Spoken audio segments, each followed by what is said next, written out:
Na tua cruz eu desejo estar, Senhor. Amém. Vamos nos assentar. Hoje nós vamos ver a pergunta de número 86 do Catecismo de Heidelberg. Esta pergunta ela abre uma terceira parte do catecismo, terceira e última parte do catecismo, que fala sobre a nossa gratidão. A nossa salvação foi tratada em diversas perguntas do catecismo. Eu só vou lembrar aos irmãos as últimas perguntas que fecham o tema a respeito da nossa salvação, que é aquele que diz respeito às chaves do reino dos céus. Perguntas 83 a 85. A pergunta 83 ela abre esta série de questões e que diz o que são as chaves do reino dos céus. Nós aprendemos que a pregação do Santo Evangelho e a disciplina cristã, ou excomunhão da igreja cristã, e por esses dois meios o reino do céu é aberto aos crentes e fechado aos incrédulos. Então, na Bíblia, o que nós aprendemos é que quando o Evangelho ele é pregado, as portas do reino dos céus se abrem para os pecadores. Porque a mensagem do Evangelho diz: Cristo Jesus morreu pelos pecadores, portanto, reconciliem-se com Deus. Contudo, quando o Evangelho é rejeitado e os homens decidem viver impenitentemente, então as portas dos céus elas se fecham quando o Evangelho é rejeitado. E quando acontece, então, do homem estar na igreja, você já ter professado a sua fé, ter se batizado, e não viver de acordo com o ensinamento do Evangelho? Nós sabemos que a vida cristã não diz respeito apenas à salvação como um ato pontual, marcante, transformador na vida do homem, mas vai produzir frutos santificadores na vida dele. Então, quando você crê em Cristo e você é salvo por Ele, você agora se torna cidadão do reino dos céus e passa a viver neste reino. E quando acontece então que você o desobedece, a disciplina bíblica então, ela é necessária, ela é aplicada, mas quando isso acontece, as portas do reino se fecham para essa pessoa. E se não houver arrependimento, então estas portas elas jamais se abrirão. Então, Cristo concedeu à igreja as chaves do reino dos céus. Quais são elas? A pregação e a disciplina eclesiástica, a disciplina bíblica. Agora, a pergunta de número 86 vai tratar a respeito da nossa gratidão. O que é que a Bíblia fala a respeito disso? Vou ler para vocês hoje, pergunta 86. Diz assim: visto então que fomos libertados por Cristo da nossa miséria, sem mérito algum de nossa parte, somente pela graça, porque ainda devemos fazer boas obras. Vou reler novamente. Visto então que fomos libertados por Cristo da nossa miséria, sem mérito algum de nossa parte, somente pela graça, porque ainda devemos fazer boas obras. Resposta: porque Cristo, tendo nos redimido e libertado pelo seu sangue, também nos renova a sua imagem pelo seu Espírito Santo, para que mostremos com toda a nossa vida que somos gratos a Deus por seus benefícios, e para que Ele seja louvado por nós, e também que cada um possa ter em si mesmo a certeza de sua fé pelos frutos da fé, e para que, pela vida cristã que levamos, ganhemos o nosso próximo para Cristo. Então, quando nós chegamos neste tema aqui, abordado pelo Catecismo de Heidelberg, nós nos deparamos com uma das principais objeções à visão cristã a respeito da salvação, especialmente esta expressão típica da fé reformada: se eu sou salvo pela graça somente, por meio da fé, será que este não é um atestado para que eu viva de maneira licenciosa? Eu vou tornar isso mais claro para você. Uma das principais objeções à doutrina da salvação pela graça é esta: se você é salvo pela graça, mediante a fé em Cristo, e a Bíblia diz que até mesmo a fé em Cristo não vem da gente, é um dom de Deus, será que este não é um atestado para que a gente viva a nossa vida de qualquer maneira, se eu não preciso fazer nada para ser salvo? A resposta, então, no Catecismo de Heidelberg, vai ser importante para reforçar essa doutrina para nós hoje. Por quê? O Catecismo nos dá pelo menos 5 razões, tratando desta pergunta, quando nos oferece esta resposta que nós acabamos de ver. Primeiro, por quê? Porque nós praticamos o bem, porque o Espírito Santo está trabalhando em nós para nos tornar mais parecidos com Jesus. Abram comigo em 2 Coríntios capítulo 3, versículo 18, e vamos confirmar. A segunda carta aos Coríntios, capítulo 3, versículo 18.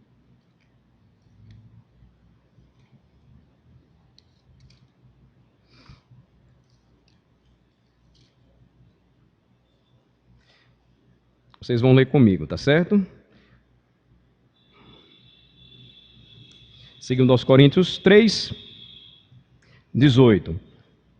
Vamos ler? E todos nós, com o rosto desvendado, contemplando como por espelho a glória do Senhor, somos transformados de glória em glória na sua própria imagem, como pelo Senhor o Espírito.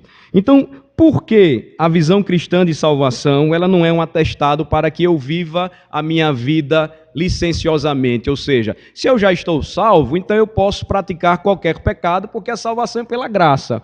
Porque esta ideia, ela não é bíblica.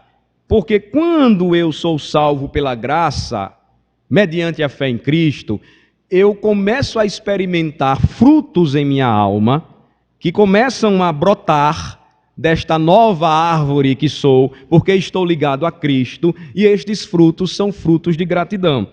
Então a primeira razão é que eu pratico bem, porque o Espírito Santo ele está agindo em mim para me tornar mais parecido com Jesus. O texto bíblico diz, ora, versículo 17, o Senhor é o Espírito, e onde está o Espírito do Senhor, aí a liberdade. Há uma interpretação equivocada dessa passagem quando se pega o texto isoladamente. E notem bem, a Bíblia precisa ser estudada com seriedade e você precisa estudar a Bíblia entendendo todo o seu contexto.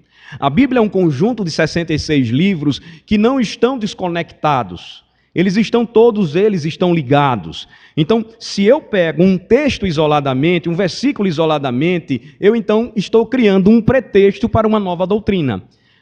E quando se pega esse versículo específico, 17, de maneira isolada, o que é que surge então?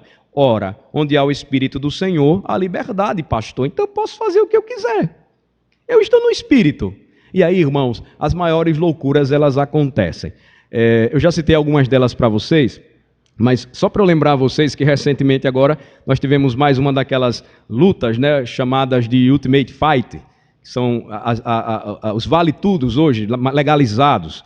E aí, mais uma vez, o lutador brasileiro esteve, e agora saiu até um escândalo de doping com ele, uma confusão. Mas o que é que eu quero dizer com isso? Interpretando esse versículo de maneira errada, algumas igrejas estão promovendo o UFCs, gospel, nos templos, onde os pastores eles lutam contra outras pessoas que seriam adversários, onde o pastor vai ganhar e vai derrotar e vai dizer, olha, eu sou em Cristo mais que vencedor. Olha aí outro texto interpretado da maneira errada.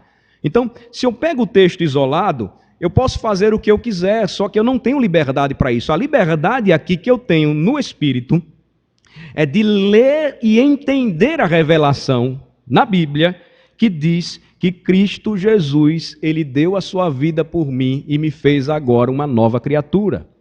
E que no Senhor agora, a liberdade operada em mim vai me transformar a cada dia à imagem do Filho, ou à imagem do meu Salvador, versículo 18. E todos nós, o apóstolo se inclui também, com o rosto desvendado. A liberdade agora ela é hermenêutica, a liberdade agora é de enxergar e ler, interpretar e pelo ensino do Espírito entender a mensagem.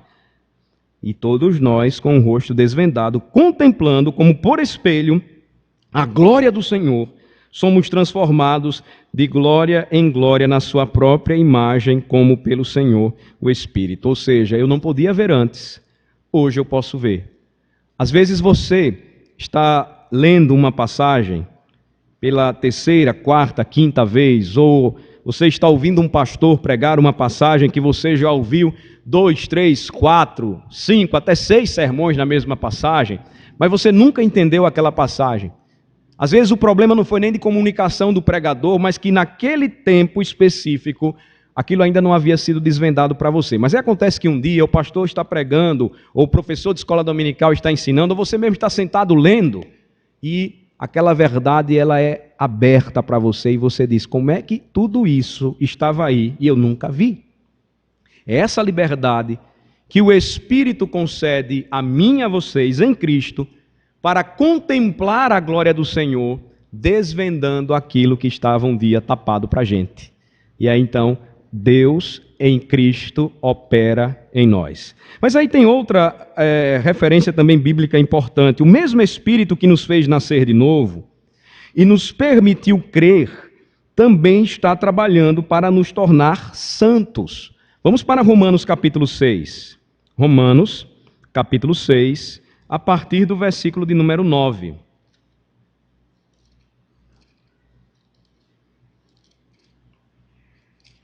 Vejam só, do versículo 9, leiam comigo até o versículo de número 11. Nós vamos ver aqui o mesmo apóstolo ensinando que o Espírito que nos fez nascer de novo e nos permitiu crer em Jesus, também está trabalhando para nos tornar santos. Vamos ler. Sabendo isto, do 9 ao 11, perdão. Sabedores de que, havendo Cristo ressuscitado dentre os mortos, já não morre, a morte já não tem domínio sobre ele.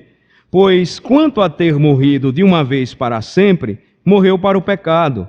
Mas, quanto a viver, vive para Deus. Assim também vós considerai-vos mortos para o pecado, mas vivos para Deus em Cristo Jesus. Então, aqueles que morreram com Cristo, creem que com Ele agora passam a viver. Como é que eu morro com Cristo? Ele está usando uma linguagem no Novo Testamento que diz respeito à vida santificada. Porque quando eu creio em Cristo, quando eu recebo a Cristo, como é que eu morro se eu aqui estou vivo, Vivinho da Silva? Eu morro para o mundo, eu morro para aquilo que eu achava ser melhor para mim, mas era contrário à lei de Deus. Eu morro agora para os meus próprios interesses. E eu passo a viver para Cristo. Como é que eu vivo para Cristo? Eu vivo agora para a glória dEle, em obediência a Ele. A palavra dEle é o melhor para mim. Cristo agora é Senhor e Rei na minha vida. O que é que acontece então? E por que então eu vivo diferente? E a salvação pela graça, ela não me torna um imoral, vamos dizer assim. Uma pessoa que agora diz, não, se Cristo me salvou, eu vou viver a minha vida de qualquer maneira. É impossível, porque o mesmo Espírito que me fez crer em Cristo é o mesmo Espírito que vai trabalhar em meu coração e minha alma constantemente. Por isso que quando o apóstolo João ele escreve a sua primeira carta, ele vai deixar bem claro isso, que quando você peca ainda hoje, porque você, enquanto está neste caminho de santidade, por vezes cai, você não peca mais tendo aquele prazer antigo e mundano de viver enlameado no pecado, mas quando você peca acidentalmente, lembrando-se que a sua natureza terrena ainda tenta dominar a sua nova natureza em Cristo. Mas o que é que identifica então o verdadeiro crente quando ele peca contra o Senhor? Os seus olhos abrem. E porque o Senhor fez agora com que ele enxergasse a verdade, ele reconhece que quando quebra a lei de Deus, ele está desagradando ao seu Senhor. Então, ele sabe que quando ele peca, todo pecado primeiramente é contra Deus, ou contraria a vontade de Deus, porque o mesmo Espírito que fez ele crer em Cristo, é o mesmo Espírito que vai tornando-o santo cada dia mais. Ser santo nesse sentido, irmãos, implica duas coisas. A primeira delas é ser separado para Deus. Você agora, mais do que nunca, tem consciência de que não pertence a si mesmo. Você pertence a Deus em Cristo. Segundo lugar, o Espírito vai produzir em você santidade e à medida em que você se torna cada vez mais santo, você morre para o pecado e você vive para Cristo. É a chamada mortificação da carne. Os antigos interpretavam às vezes de maneira errada.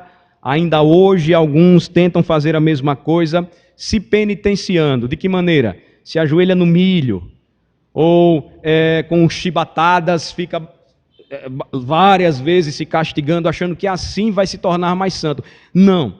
A disciplina do corpo é aquela disciplina onde você submete cada vez mais a sua vida em obediência à palavra. E aí onde entra, irmãos, a importância de vir, de congregar, de orar, de ler a Bíblia, de jejuar. Tudo isso é submeter o seu corpo ao domínio da sua mente, que agora pertence a Jesus Cristo. Quando você não faz isso, o que é que vai acontecer? O velho homem vai mostrar a você as opções que são tão comuns. Novelas, que muitas vezes afastam você da palavra, filmes, nós temos hoje tantos filmes, outras diversões, tantas opções, muitas delas até lícitas, que você poderia aproveitar da maneira certa e sóbria, mas se você entra de cabeça nessas coisas, você então vai deixar de buscar esta vida santificada, onde o Espírito hoje que habita em você já mostra o que você deve fazer e como tudo deve ser feito. Então, o mesmo Espírito que nos fez nascer de novo e nos permitiu crer, também está trabalhando para nos tornar santos. Mas o que é que nós aprendemos mais? Nós fazemos o bem por gratidão. Ou seja, se eu fui salvo pela graça mediante a fé, eu fui salvo agora para viver uma vida agradecida ao Senhor pelo que eu sou hoje, porque eu não merecia nada disso. Olhem só Romanos 12, versículos 1 e 2. Nesta parte final da carta aos Romanos, observem que as aplicações práticas elas são trabalhadas pelo apóstolo, e ele vai dizer então que a sua vida agora deve ser uma vida de gratidão, onde você faz o bem em gratidão ao Senhor pelo que o Senhor fez por você. Romanos 12, versículos 1 e 2. Vamos ler. Rogo-vos, pois, irmãos, pelas misericórdias de Deus, que apresenteis o vosso corpo por sacrifício vivo, santo e agradável a Deus, que é o vosso culto racional. E não vos conformeis com este século, mas transformai-vos pela renovação da vossa mente, para que experimenteis qual seja a boa, agradável e perfeita vontade de Deus. Então, o que Paulo suplica aos irmãos romanos, que pelas misericórdias de Deus, eles agora oferecessem, apresentassem a Deus os seus corpos por sacrifício vivo, santo e agradável a Deus, que é o nosso culto racional. Você agora, em gratidão ao Senhor, serve ao Senhor. Você faz aquilo que Ele lhe ordena fazer.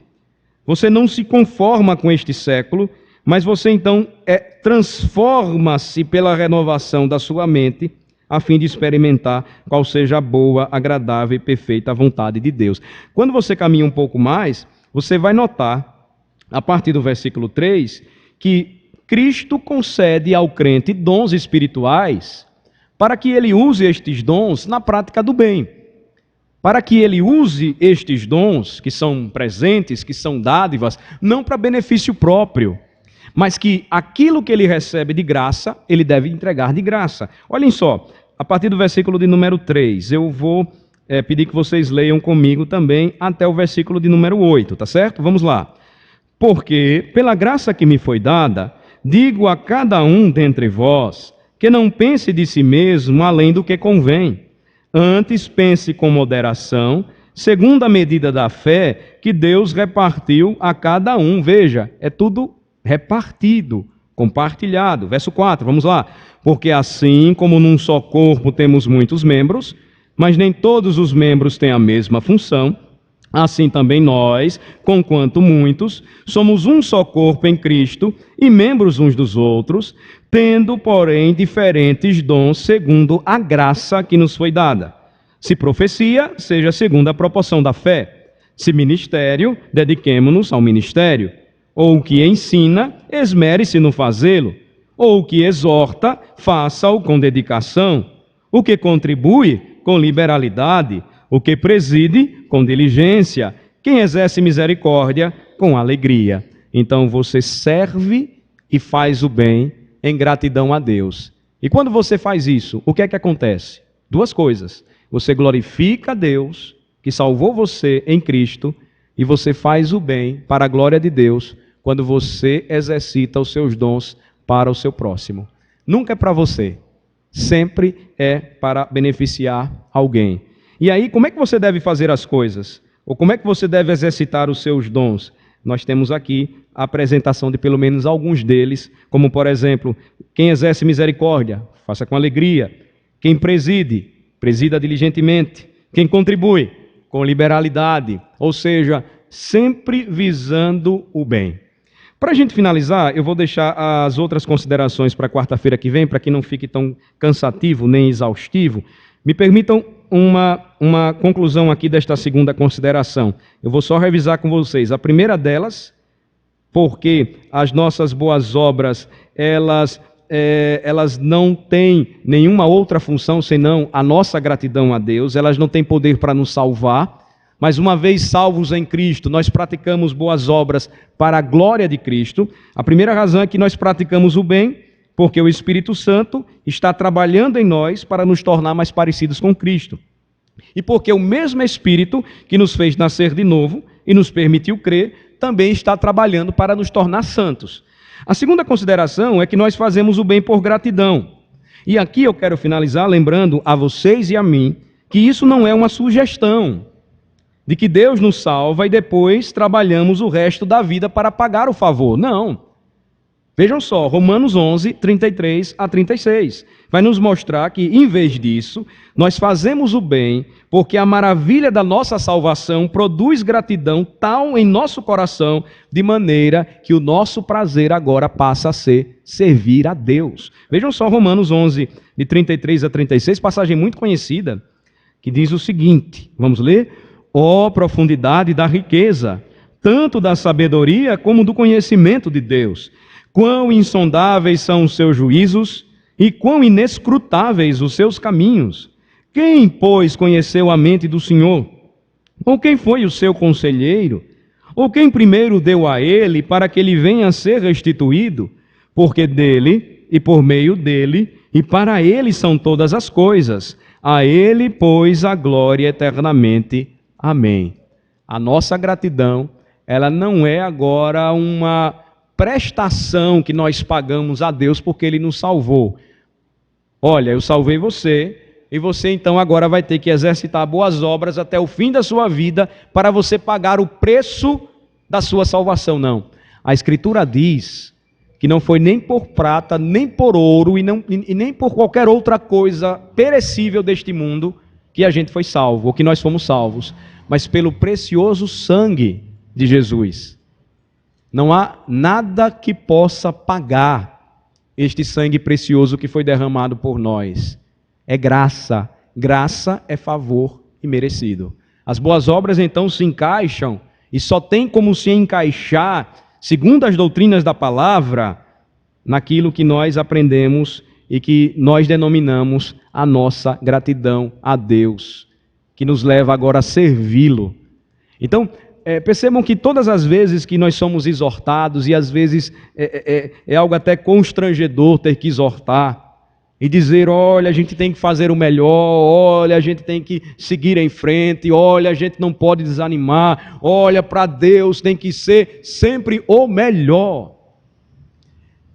É porque nós precisamos nutrir sempre em nossa alma a gratidão, em servir a Deus, porque o que Ele nos deu, nada nesse mundo poderia pagar, que é a salvação da nossa alma. Nós deveríamos sempre pesar isso, quando fôssemos desafiados, animados pelas lideranças da igreja, em colocar os nossos dons a serviço do Rei, em colocar a nossa vida a serviço do Rei, em não brincar com a nossa vocação, quando lá fora os homens sabem que nós somos crentes e ficam observando para ver o que é que a gente vai fazer. Claro, nós falhamos, pecamos, não somos perfeitos, mas tudo aquilo que a gente faz, e os homens observam e veem, e nós vamos tratar disso mais adiante nessa mesma pergunta, através da prática das nossas boas obras, também é o caminho de testemunho para apontar para os outros a salvação. Eu concluo lembrando que quando Jesus Cristo disse que nós somos o sal da terra e a luz do mundo, lá no Sermão do Monte, lembrem-se que quando ele concluiu, ele disse assim, brilhe a vossa luz, para que os homens vejam as vossas boas obras e glorifiquem a vosso Pai que está nos céus. A glória sempre pertence a Deus. Próxima quarta-feira a gente conclui, trabalha mais um pouco esse assunto e que Deus nos ajude a sempre lembrarmos disso. E isso aí vai tirar, irmãos, aquela ideia muitas vezes de que, rapaz, eu já fiz tanto pela igreja e não tenho reconhecimento. Ninguém olha para o que eu faço. Quando você faz aquilo que deve ser feito, só um precisa ver. E só um deve receber a glória. Ele se chama Jesus Cristo. Vamos agradecer a Deus. Obrigado, Senhor, porque a Tua palavra maravilhosa nos instrui. Que ensinamento, Senhor, profundo e ao mesmo tempo simples, que nos faz lembrar que a nossa salvação produz frutos de gratidão.